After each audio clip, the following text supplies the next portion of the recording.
Yankel only ever had books to play with.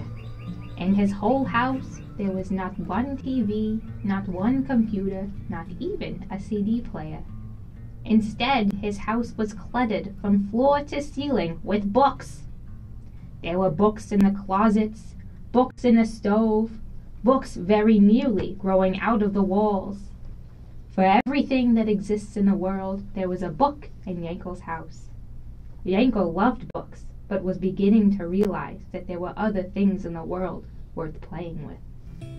At school, Yankel's friends compared Hanukkah gifts. I got a PlayStation, said Zlotia. My dad got me a new computer, said Hirsch. I got the puppy, said little Heschel. What did you get, Yankel? Yankel's friends asked him in unison, but poor Yankel was too embarrassed to admit that he had only gotten another book. That's right, another book. This book was a book about whales, and Yankel had been so excited to read it just the night before. But now, Yankel knew that his gift was nowhere near as exciting as the gifts his friends had gotten. Yankel chewed on his bottom lip, and his brow began to perspire. And then he just knew it. I got a great big blue whale, Yankel exclaimed. A whale? Said his friends in unison. Yankel nodded happily, for this was certainly the best gift of them all. Where do you keep it? Asked Zlotia in disbelief. In my swimming pool, said Yankel. That's impossible, said Hirsch. I'll believe it when I see it, said little Heschel.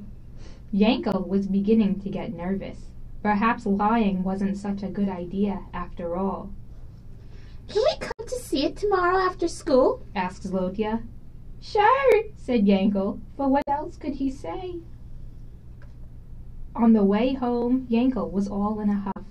How was he going to find a great big blue whale by tomorrow, let alone a swimming pool to keep it in?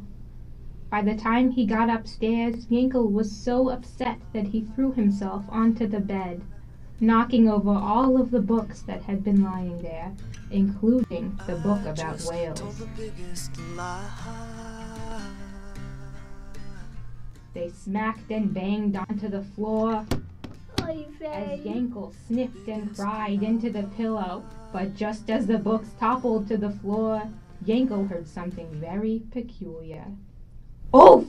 said a little voice coming from the pile of books. Yankel's head shot up in alarm.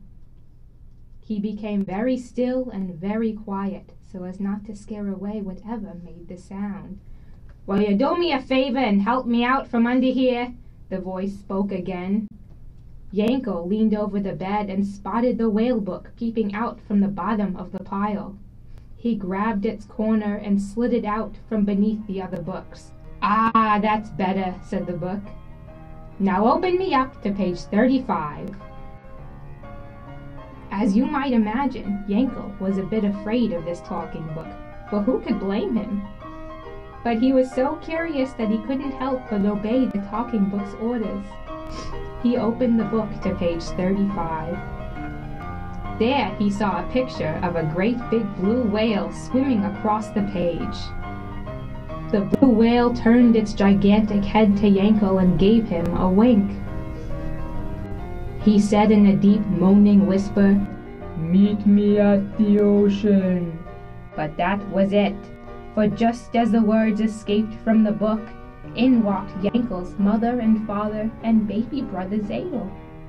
The book closed itself up in a hurry and Yankel jumped up in alarm.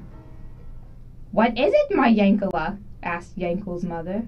"Nothing," said Yankel, and then he thought for a moment and said, "Can we go to the ocean?" "First we must all eat some dinner," said Yankel's mother. Like all anxious little boys, Yankel couldn't keep still at the dinner table. He tapped his foot on the floor, rolled his fingers across the table, and scarfed his dinner down as though he hadn't eaten in days. Yankel couldn't wait another moment to find out what would happen at the ocean. "Slow down and keep still, my Yankela," scolded his mother. "We won't be able to go to the ocean should you get nauseous." Yankel kept still until dinner was finally finished.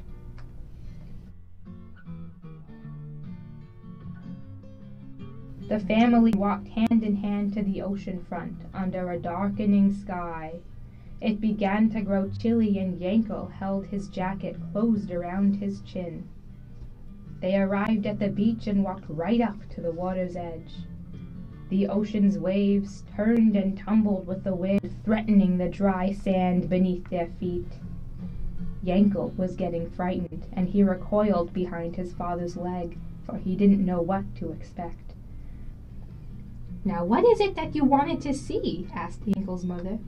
Yankel wasn't sure what to say. Perhaps nothing was meant to happen after all. "Look!" exclaimed Yankel's father, pointing way out in the distance of the sea. Yankel and his mother turned to look, and baby Zadel began to clap with joy.